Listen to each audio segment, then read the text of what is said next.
नी एक टूटी फूटी झोपड़ी के अंदर। तूने पिया बेटा? मैं बाद में पी लूंगा माँ, नहीं कर पा रहा। उसकी आंखों से आंसू टपक पड़े। जरा रुक, तू अपने बाप का पूरा पैसा आखिर कब तक लौटा पाएगा? थोड़ा समय दे दो, माँ बीमार है। अगर पैसे नहीं दिए तो झोपड़ी भी छीन लूंगा। लकड़ियां काटनी शुरू की। नहीं, मेरा बेटा कुछ खाया भी होगा या नहीं? इसमें इतना धन है कि तुम्हारी 7 पीढ़ियां सुख से रहेंगी। गरीबी में जो साथ दे वही अपना होता है। उसके पास सोने का खजाना आया है। फिर वो खजाना अब मेरा है। कहने को इसे काल कोठरी में बंद कर दो जब तक सच न बोले। आसमान में हल्की लालिमा फैल रही थी। पक्षियों की आवाजें चारों ओर गूंज रही थीं। लेकिन गांव के किनारे बनी एक टूटी फूटी झोपड़ी के अंदर गहरा सन्नाटा पसरा हुआ था। उस झोपड़ी में रहता था एक गरीब लड़का, मोहन। उसकी उम्र मुश्किल से 17 साल थी। चेहरा मासूम था, लेकिन जिम्मेदारियों ने उसे समय से पहले बड़ा बना दिया था। झोपड़ी के कोने में उसकी बूढ़ी माँ खांसी से तड़प रही थी। बेटा, थोड़ा पानी दे दे। मोहन तुरंत मिट्टी के घड़े के पास गया। उसने घड़ा उठाया, मगर उसमें केवल आधा गिलास पानी बचा था। हे भगवान, घर में पानी भी खत्म हो गया। उसने वही आधा गिलास पानी अपनी माँ के हाथों में दे दिया। तूने पिया बेटा? मैं बाद में पी लूंगा माँ। माँ सब समझ गई, मगर कुछ बोली नहीं। उसकी आंखें भर आईं। दूसरी ओर उसका बूढ़ा पिता खाट पर लेटा छत को देख रहा था। कमजोरी इतनी थी कि उठ भी नहीं पा रहा था। मोहन, आज घर में कुछ अनाज है क्या? मोहन कुछ पल चुप रहा। उसके गले में शब्द अटक गए। मैं अभी लेकर आता हूं बाबा। सच ये था कि घर में एक दाना भी नहीं था, और आकाश की ओर देखने लगा। भगवान, आखिर कब तक? मेरी माँ बीमार है, पिता कमजोर है, और मैं कुछ भी नहीं कर पा रहा। उसकी आंखों से आंसू टपक पड़े, मगर अगले ही पल उसने अपने आंसू पोंछे। नहीं, रोने से कुछ नहीं होगा, मुझे कुछ करना ही होगा। उसने पुरानी कुल्हाड़ी उठाई और जंगल की ओर चल पड़ा। सूरज भयानक रूप से आग उगल रहा था। रास्ता पथरीला था। मोहन के पैरों में चप्पल भी नहीं थी। गर्म मिट्टी उसके तलवों को जला रही थी, मगर उसके मन में सिर्फ एक ही बात थी। आज लकड़ियां बेचकर आटा लाऊंगा, माँ के लिए दवा भी लाऊंगा, चाहे कुछ भी हो जाए। चलते चलते उसे चक्कर आने लगे। उसने सुबह से कुछ नहीं खाया था। तभी उसे गांव का बनिया आता दिखा। ओ मोहन, जरा रुक, तू अपने बाप का पूरा पैसा आखिर कब तक लौटा पाएगा? समय निकलता जा रहा है और मेरा सब्र भी अब जवाब दे रहा है। चाचा, थोड़ा समय दे दो, माँ बीमार है। हर बार यही बहाना। सुन ले, अगर पैसे नहीं दिए तो झोपड़ी भी छीन लूंगा। वह हंसता हुआ चला गया। मोहन वही खड़ा रह गया। उसका दिल टूट गया। गरीब होना क्या इतना बड़ा अपराध है? कुछ देर बाद वह जंगल पहुंचा। उसने सूखी लकड़ियां काटनी शुरू की। कुल्हाड़ी उठाते उठाते उसके हाथ कांप रहे थे। पेट भूख से जल रहा था। तभी उसकी नजर जमीन पर गिरे आधे सड़े फल पर पड़ी। उसने फल उठाया, कुछ पल देखा, फिर वापस रख दिया। नहीं, ये जानवरों के खाने के लिए छोड़ देता हूं।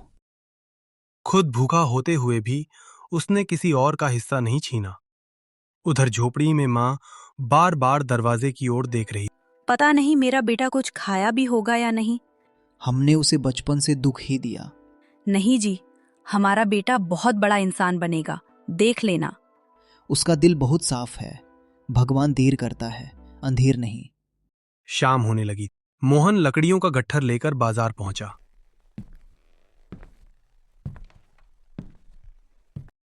चाचा, ये लकड़ियां ले लो, कुछ पैसे दे दो।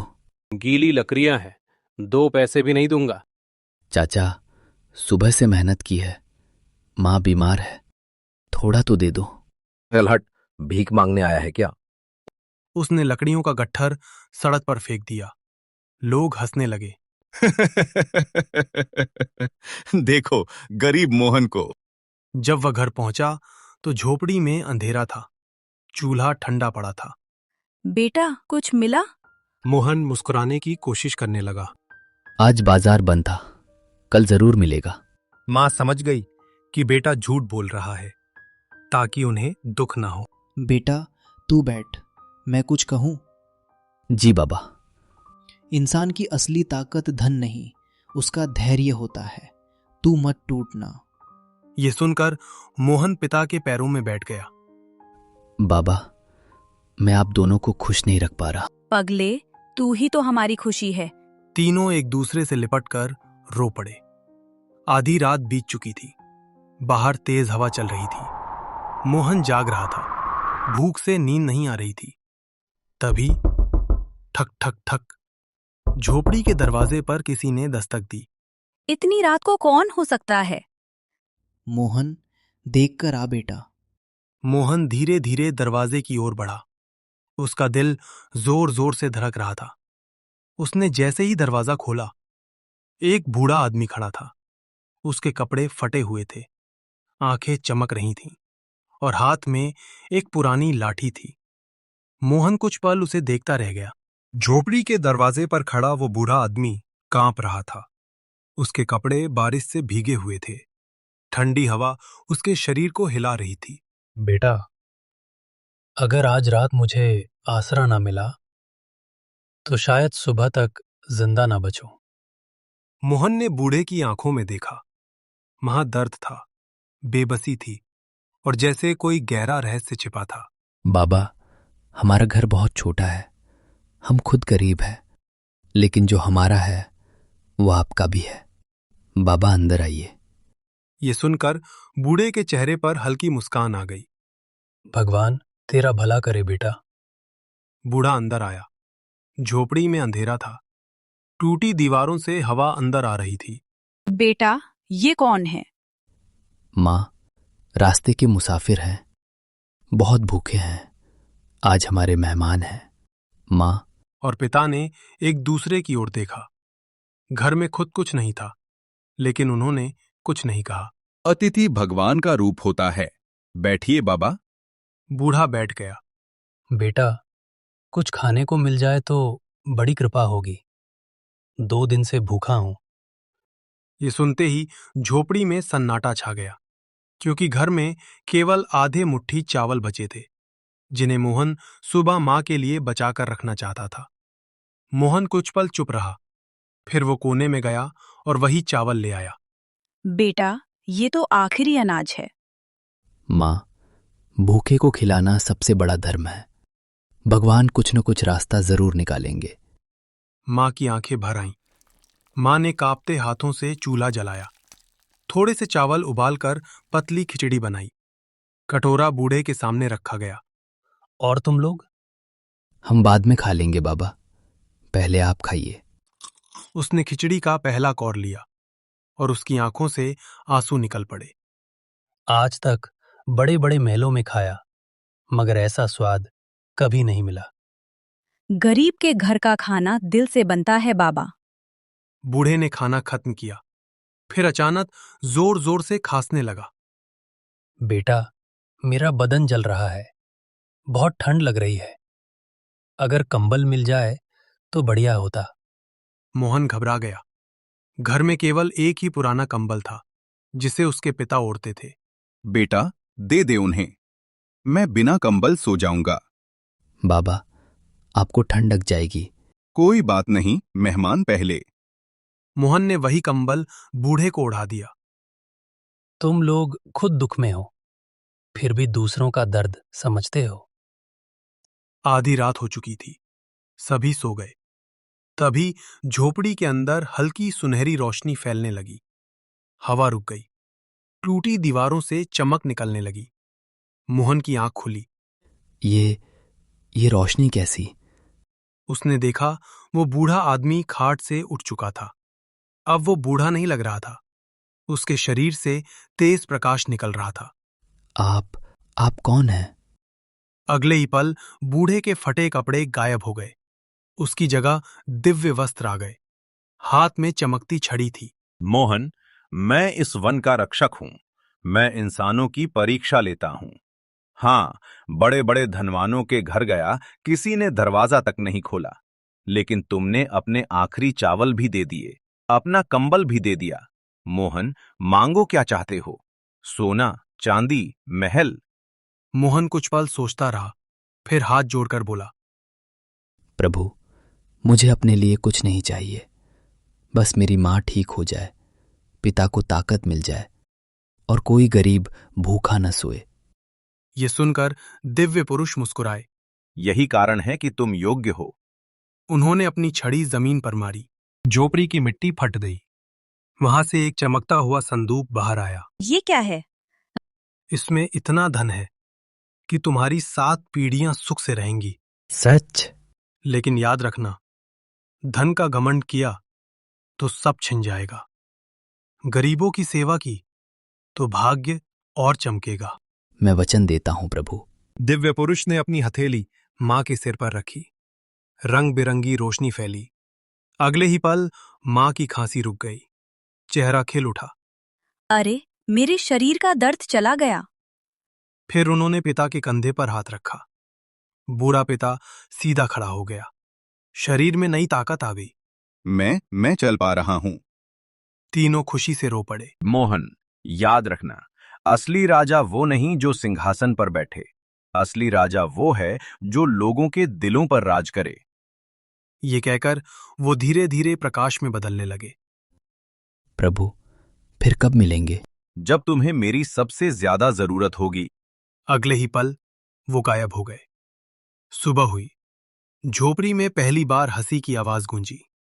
मां स्वस्थ थीं, पिता मजबूत थे और सामने सोने चांदी से भरा संदूक रखा था। बेटा, आज सच में भगवान हमारे घर आए थे। नहीं, भगवान तो पहले से यहीं थे, हमारे बेटे के रूप में। मोहन की आंखों से आंसू निकल पड़े। सुबह की पहली किरण झोपड़ी के टूटे छप्पर से अंदर आई। कल तक जहां भूख, बीमारी और आंसुओं का बसेरा था, आज वहां उम्मीद की रोशनी फैल चुकी थी। मोहन, उसकी मां और पिता उस चमकते संदूक के सामने खड़े थे। तीनों की सांसें तेज चल रही थीं। बेटा, कहीं ये सपना तो नहीं? अगर सपना है तो बहुत सुंदर है। मोहन धीरे धीरे आगे बढ़ा। उसने कांपते हाथों से संदूक खोला। जैसे ही ढक्कन खुला, झोपड़ी के अंदर सुनहरी रोशनी फैल गई। उसमें सोने के सिक्के, चांदी के बर्तन, हीरे जवाहरात और रेशमी थैलियां भरी थीं। हे भगवान, हमने तो बस 2 वक्त की रोटी मांगी थी, आपने इतना सब दे दिया बाबा। बेटा, अब कोई तुझे अपमानित नहीं करेगा। नहीं, अब हमें और भी विनम्र रहना होगा। धन आया है, घमंड नहीं आना चाहिए। मैं आपका वचन कभी नहीं भूलूंगा। पहला काम, कर्ज चुकाना। मोहन ने सबसे पहले कुछ सोने के सिक्के अलग किए। आज सबसे पहले उन सबका कर्ज चुकाऊंगा जिन्होंने मुसीबत में पैसे दिए थे। यही संस्कार तुझे राजा बनाएंगे बेटा। मोहन साफ कपड़े पहनकर गांव की ओर चल पड़ा। हाथ में सिक्कों की थैली थी, लेकिन चाल वही पुरानी विनम्र थी। गांव के चौक पर वही बनिया बैठा हिसाब लिख रहा था। अरे आ गया गरीब मोहन, क्या हुआ, झोपड़ी बेचने आया है? लोग हंसने लगे। मोहन शांत खड़ा रहा। फिर उसने थैली खोली और बनिए की मेज पर सोने के सिक्के रख दिए। छन! सबकी आंखें फटी रह गईं। ये सोना? आपका पूरा कर्ज और ब्याज समेत गिन लीजिए। नहीं, इसकी जरूरत नहीं। कल तक जरूरत थी चाचा, आज भी है। हिसाब साफ होना चाहिए। बनिए के हाथ कांपने लगे। बेटा, मुझे माफ कर दे, मैंने तेरा बहुत अपमान किया। बड़े लोग माफी नहीं मांगते चाचा, सुधार करते हैं। आगे किसी गरीब को मत सताइएगा। बनिया शर्म से सिर झुका लिया। गांव वालों खामोश हो गए। खबर आग की तरह फैल गई। कल तक जो लोग मोहन को देखकर मुंह फेर लेते थे, आज वही उसके आगे झुक रहे थे। अरे मोहन बेटा, अब तो हमारे घर भी आओ, तुम्हारे बिना आंगन सूना लगता है। बेटा, तुम्हारी माँ कैसी है? हम खुद देखने आएंगे। अब तुम अकेले नहीं हो। हम तो पहले ही जानते थे, ये लड़का बड़ा भाग्यशाली है। मोहन सब सुन रहा था। हर शब्द उसके दिल को छू रहा था, पर उसके चेहरे पर सिर्फ एक हल्की मुस्कान थी। गरीबी में जो साथ दे वही अपना होता है। सुख में तो भीड़ अपने आप जुट जाती है। ये सुनकर सबकी नजरें झुक गईं। जैसे किसी ने सच का आईना दिखा दिया हो। मोहन उसी बाजार में पहुंचा जहां कभी उसकी मेहनत, उसकी लकड़ियां सड़क पर फेंक दी गई थीं। अरे मोहन बेटा, आओ बैठो, ये लो तुम्हारे लिए खास मिठाई। चाचा, पहचान लिया आपने? बेटा, मुझसे गलती हो गई, उस दिन गुस्से में था, समझ नहीं पाया। कोई बात नहीं चाचा, लेकिन एक बात याद रखना, गरीब की मेहनत का कभी मजाक मत उड़ाना, क्योंकि वही मेहनत एक दिन किस्मत बदल देती है। दुकानदार की आंखें झुक गईं। आज उसे अपनी गलती की असली वजह समझ में आ रही थी। मोहन बाजार से आटा, चावल, दाल, तेल और दवाइयां लेकर लौट रहा था। तभी उसकी नजर गांव के किनारे बैठी एक बूढ़ी विधवा पर पड़ी, जो आंसुओं में डूबी थी। बेटा, 2 दिन से चूल्हा नहीं जला, अब तो ताकत भी जवाब दे रही है। मोहन कुछ पल चुप रहा, फिर बिना कुछ कहे अपनी थैली खोली और आधा सामान उसके सामने रख दिया। भगवान तुझे राजा बनाए बेटा, तूने आज मुझे नई जिंदगी दी है। मोहन बस मुस्कुरा दिया। उसे क्या पता था, ये आशीर्वाद उसकी किस्मत लिख रहा है। उस रात झोपड़ी में पहली बार चूल्हा देर तक जला। रोटियों की खुशबू, दाल की महक और खीर की मिठास जैसे बरसों की गरीबी को चुनौती दे रही थी। आज मैं अपने हाथों से अपने बेटे को खिलाऊंगी। आज तो सच में राजा जैसा भोजन है। इतने दिनों बाद आपको मुस्कुराते देख रहा हूं, बस यही मेरी असली दौलत है। तीनों साथ बैठे और उस छोटी सी झोपड़ी में आज सबसे बड़ी खुशी थी। गांव के बाहर विशाल हवेली में बैठा जमींदार सब कुछ सुन चुका था। एक गरीब लड़का अचानक अमीर कैसे हो गया? जरूर कोई राज छिपा है। हुजूर, लोग कहते हैं उसके पास सोने का खजाना आया है। खजाना? तो फिर वो खजाना अब मेरा है। उसने जोर से मेज पर हाथ पटका। कल सुबह मोहन को हवेली में बुलाओ। अगर सीधी तरह नहीं बताएगा तो जबरदस्ती उगलवाऊंगा। उस रात जब पूरी दुनिया सो रही थी, मोहन की झोपड़ी के बाहर फिर वही सुनहरी रोशनी फैली। सावधान रहो मोहन, जहां धन जाता है वहां लालच उसके पीछे पीछे आता है। क्या कोई संकट आने वाला है? तुम्हारी परीक्षा अभी खत्म नहीं हुई, असली परीक्षा अब शुरू होगी। और ये कहकर वो प्रकाश में विलीन हो गए। सुबह होते ही हवेली के सैनिक मोहन के दरवाजे पर आ पहुंचे। जमींदार ने तुम्हें तुरंत बुलाया है। बेटा, कहीं कुछ अनर्थ ना हो जाए। सच के रास्ते पर चलना, डरना मत। मोहन ने गहरी सांस ली और सैनिकों के साथ चल पड़ा। उसे नहीं पता था कि हवेली में उसके लिए कैसी खतरनाक चाल बिछ चुकी है। सुबह का समय था। गांव की गलियों में धूल उड़ रही थी। लगता है मोहन किसी बड़ी मुसीबत में फंस गया। भगवान उस सीधे लड़के की रक्षा करे। मोहन शांत था, लेकिन उसके मन में तूफान चल रहा था। मैंने किसी का बुरा नहीं किया, फिर डर कैसा? सत्य मेरे साथ है। कुछ देर बाद वे सब जमींदार की विशाल हवेली के सामने पहुंचे। ऊंचे फाटक, बड़े बड़े पहरेदार, अंदर शानो शौकत का संसार।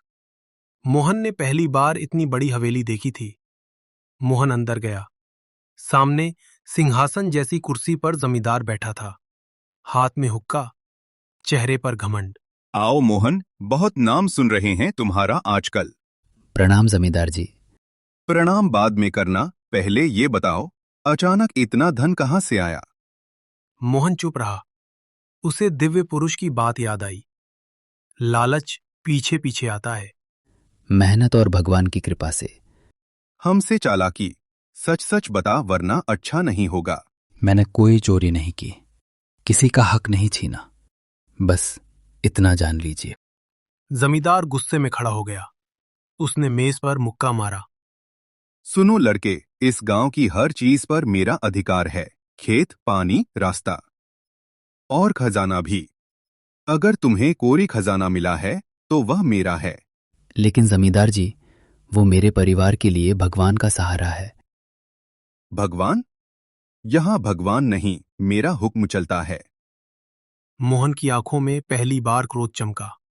धन किसी का हो सकता है, मगर दया, मेहनत और ईमानदारी किसी की जागीर नहीं होती। हवेली में सन्नाटा छा गया। बहुत जुबान चलने लगी है तेरी। सैनिकों, इसे काल कोठरी में बंद कर दो। जब तक सच न बोले बाहर मत निकालना। जी हुजूर। सैनिक मोहन को पकड़कर अंधेरी कोठरी में ले गए। कोठरी में न रोशनी थी, न पानी, न हवा। मोहन जमीन पर बैठ गया। हे प्रभु, मैंने किसी का बुरा नहीं किया, फिर ये सजा क्यों? माँ पिता मेरे इंतजार में होंगे। उसकी आंखों से आंसू गिरने लगे। तभी कोठरी में हल्की सुनहरी रोशनी फैल गई। डरना मत मोहन, अंधेरा हमेशा प्रकाश से हारता है। अब मैं क्या करूं? समय आने पर तुम्हें खुद राजा बुलाएगा, धैर्य रखो। रोशनी गायब हो गई। दूसरी ओर झोपड़ी में मां रो रही थी। बेटे को कुछ हो गया तो मैं जीते जी मर जाऊंगी। मेरा दिल कहता है सत्य की रक्षा खुद ईश्वर करेगा। तभी बाहर घोड़ों की आवाज आई। क्या ये मोहन का घर है?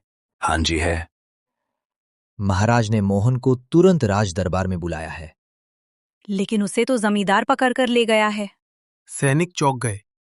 क्या जमींदार ने राज आज्ञा से पहले उसे बंदी बना लिया? ये अपराध है। कुछ ही देर में ये बात राजमहल पहुंची। जमींदार की इतनी हिम्मत, हमारे बुलाए व्यक्ति को कैद कर लिया। महाराज, वो मोहन साधारण युवक नहीं, उसकी ईमानदारी की चर्चा पूरे राज्य में है। शायद इसी कारण आपने उसे बुलाया था। हाँ, हम ऐसे युवक की तलाश में हैं जो जनता का दुख समझे। तुरंत उसे हमारे सामने लाया जाए।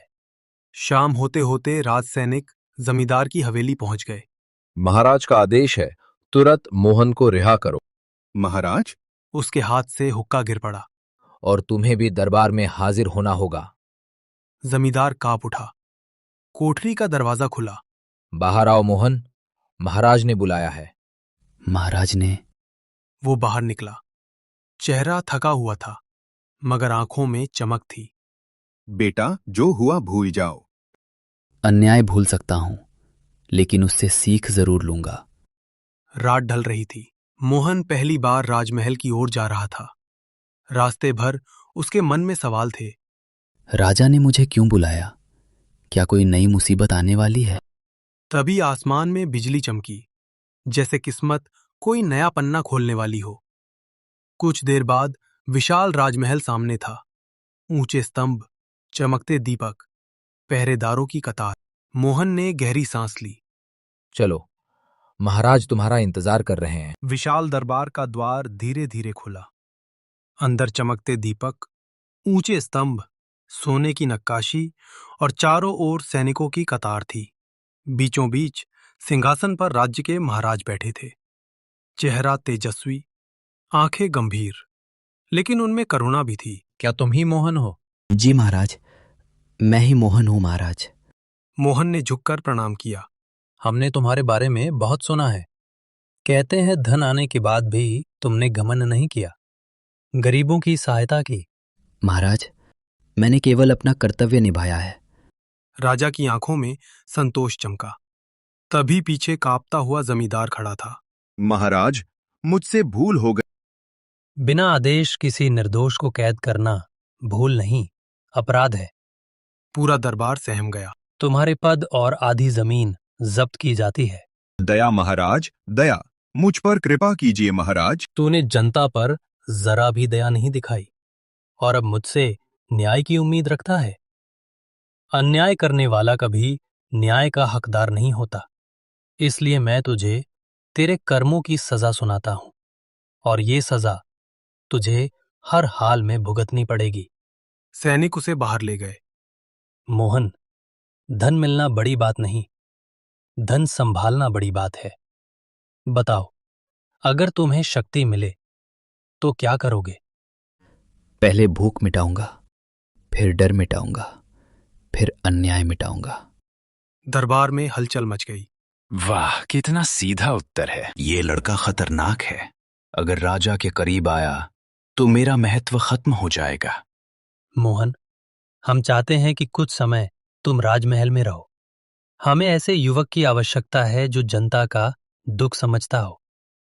ये मेरे लिए सम्मान है महाराज। हाँ, तुम हमारे विशेष सहायक बनोगे। मोहन स्तब्ध रह गया। दरबार समाप्त हुआ। सब लोग चले गए।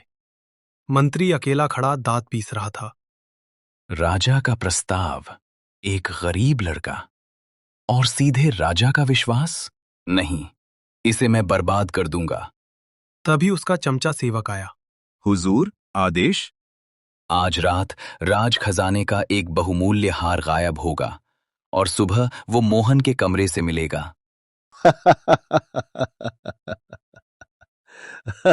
तुम समझ गए ना तुम्हें क्या करना है? समझ गया हुजूर, सुबह तमाशा देखना। मोहन को रहने के लिए छोटा सुंदर कक्ष दिया गया। वो खिड़की से महल देख रहा था। माँ पिता ये सब देख पाते तो कितने खुश होते। उसने आसमान की ओर देखा। हे प्रभु, मुझे सही राह दिखाइए। मेरे मन के अंधकार को दूर कर सत्य और धर्म का मार्ग समझाइए। जब भी मैं भटकूं, आप मुझे संभाल लीजिए। मेरे हर निर्णय में आपकी बुद्धि और कृपा बनी रहे। फिर वो सो गया। आधी रात थी। महल में सन्नाटा पसरा था। मंत्री का सेवक दबे पांव मोहन के कक्ष में घुसा। उसने सोते हुए मोहन के बिस्तर के नीचे राजमहल का अनमोल माणिक हार छिपा दिया। वो चुपचाप निकल गया। सूरज निकलते ही महल में हड़कंप मच गया। राज खजाने का हार चोरी हो गया, पूरे महल की तलाशी लो। राजा क्रोधित होकर दरबार में आए। जिसने भी ये किया है उसे कठोर दंड मिलेगा। मंत्री आगे बढ़ा। महाराज, कल ही एक नया व्यक्ति महल में आया है। मेरी विनम्र प्रार्थना है कि जांच की शुरुआत वहीं से की जाए। और महाराज, विश्वास एक अनमोल चीज है। इसे हर किसी पर यूं ही नहीं लुटाना चाहिए। बिना परखे किसी पर भरोसा करना कभी कभी राज्य के लिए खतरा बन सकता है। सोच समझकर लिया गया निर्णय ही सच्चे राजा की पहचान होता है। मोहन? सैनिक तुरंत मोहन के कक्ष में पहुंचे। मोहन, कमरे की तलाशी होगी। लेकिन हुआ क्या है? कुछ ही पल में बिस्तर के नीचे से हार निकल आया। मिल गया। ये यहां कैसे आया? मैंने इसे कभी देखा तक नहीं। चलो दरबार में, राजा के सामने। मोहन को सबके सामने लाया गया। मोहन, हमें विश्वास था तुम अलग हो। क्या तुमने चोरी की? ये सुनकर मोहन का दिल टूट गया। महाराज, मैं गरीब हूं, लेकिन चोर नहीं। सब चोर यही कहते हैं। आप झूठ बोल रहे हैं। ये साजिश है। सबूत तुम्हारे कमरे से मिला है। दरबार में फुसफुसाहट होने लगी। शायद ये लड़का लालची निकला, कौन जाने। मोहन, अगर सच बता दो तो दंड हल्का होगा। महाराज, मेरे पास सच के अलावा कुछ नहीं। मैंने चोरी नहीं की। राजा गहरी सोच में डूब गए। मोहन, कल सूर्योदय तक तुम्हें समय दिया जाता है। अगर अपनी निर्दोषता साबित ना कर सके तो कारागार भेज दिए जाओगे। जैसा आदेश महाराज। सैनिक उसे ले गए। मोहन अकेला बैठा था। हे प्रभु, जब मैंने कुछ किया ही नहीं तो कैसे साबित करूं? तभी कमरे में फिर वही सुनहरी रोशनी फैली। डरना मत मोहन, झूठ तेज दौड़ता है पर सत्य अंत में जीतता है। प्रभु, मेरी मदद कीजिए। कल दरबार में सच खुद सामने आएगा। रोशनी गायब हो गई। मोहन ने आंखें बंद की और पहली बार मुस्कुराया। अब मुझे डर नहीं। कल दरबार में सच खुद सामने आएगा। अगली सुबह सूरज की पहली किरण के साथ राजमहल का दरबार फिर सज गया। सभी दरबारी, सैनिक और मंत्री अपनी अपनी जगह खड़े थे। मोहन को भी सैनिकों के बीच लाया गया। मोहन, समय पूरा हो चुका है। क्या तुम अपनी निर्दोषता साबित कर पाए? महाराज, मैंने चोरी नहीं की। सत्य स्वयं सामने आएगा। मोहन की आवाज में डर नहीं था। ये देखकर सब चौंक गए। अब ये बच नहीं सकता। अगर कोई नया प्रमाण नहीं मिला तो नियम अनुसार दंड दिया जाएगा।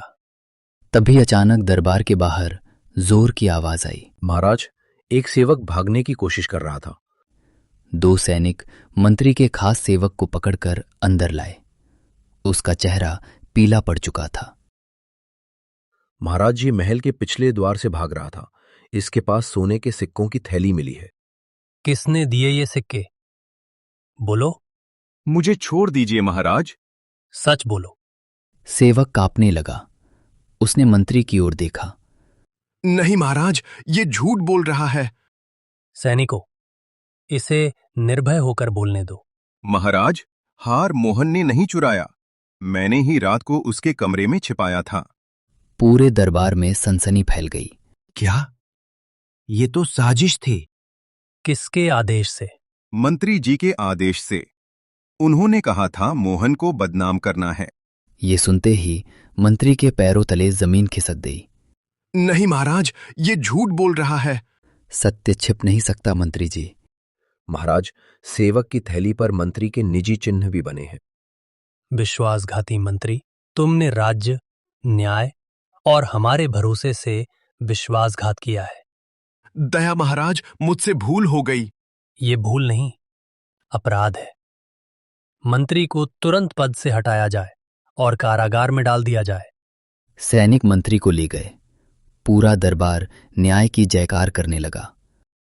मोहन, हमने तुम पर संदेह किया, इसके लिए हमें खेद है। महाराज, न्याय हुआ, यही मेरे लिए सबसे बड़ा सम्मान है। आज से तुम हमारे मुख्य सलाहकार बनोगे। कुछ समय बाद मोहन की बुद्धि, दया और ईमानदारी से पूरा राज्य खुशहाल हो गया। मोहन, तुम में एक सच्चे शासक के गुण हैं। हम चाहते हैं कि भविष्य में तुम ही इस राज्य की बागडोर संभालो। मैं एक गरीब लड़का? नहीं मोहन, अब तुम गरीब लड़के नहीं, जनता के राजा हो। पूरा दरबार तालियों से गूंज उठा। मोहन ने आसमान की ओर देखा। उसकी आंखों में आंसू थे, पर इस बार खुशी के। मां, पिता, आपका बेटा सचमुच राजा बन गया। तभी हल्की सुनहरी रोशनी चमकी, जैसे दिव्य शक्ति आशीर्वाद दे रही हो। राजमहल आज उत्सव से जगमगा रहा था। पूरे राज्य में ढोल नगाड़े बज रहे थे। गरीबों में भोजन बांटा जा रहा था।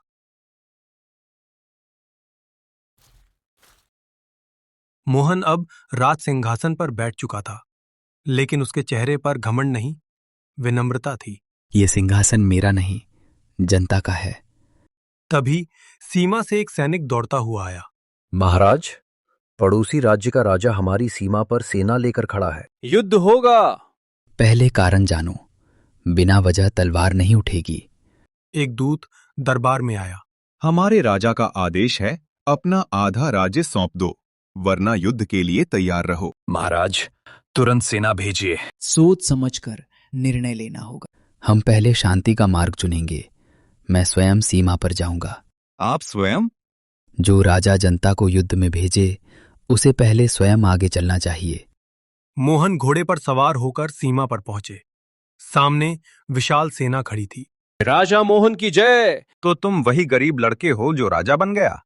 और आप वही राजा हैं जिन्हें आधा राज्य चाहिए। मजाक मत करो। युद्ध में दोनों तरफ लोग मरेंगे, खेत जलेंगे, बच्चे रोएंगे, खजाना खाली होगा। अगर आपको धन चाहिए, व्यापार करिए। अगर सम्मान चाहिए, मित्रता करिए। अगर लड़ाई चाहिए, तो मैं तैयार हूं। मोहन निडर खड़ा रहा। तुम डरते नहीं? जो भूख, अपमान और गरीबी झेल चुका हो, उसे युद्ध से क्या डर? पड़ोसी राजा कुछ देर चुप रहा। मेरे राज्य में अकाल पड़ा है, सेना भूखी है, इसलिए मैं राज्य मांगने आया था। ये सुनकर सब हैरान रह गए। अगर भूख कारण है तो युद्ध नहीं होगा। हम अनाज देंगे। भूखा इंसान दुश्मन नहीं, मजबूर होता है। पड़ोसी राजा घोड़े से उतर गया। आज पहली बार किसी राजा ने मुझे हराया है, तलवार से नहीं, इंसानियत से। उसने मोहन के चरण छू लिए। दोनों सेनाएं खुशी से चिल्ला उठीं। हमारा राजा महान है। शांति की जीत याद रखो। सबसे बड़ी जीत वो है जिसमें कोई हारे नहीं।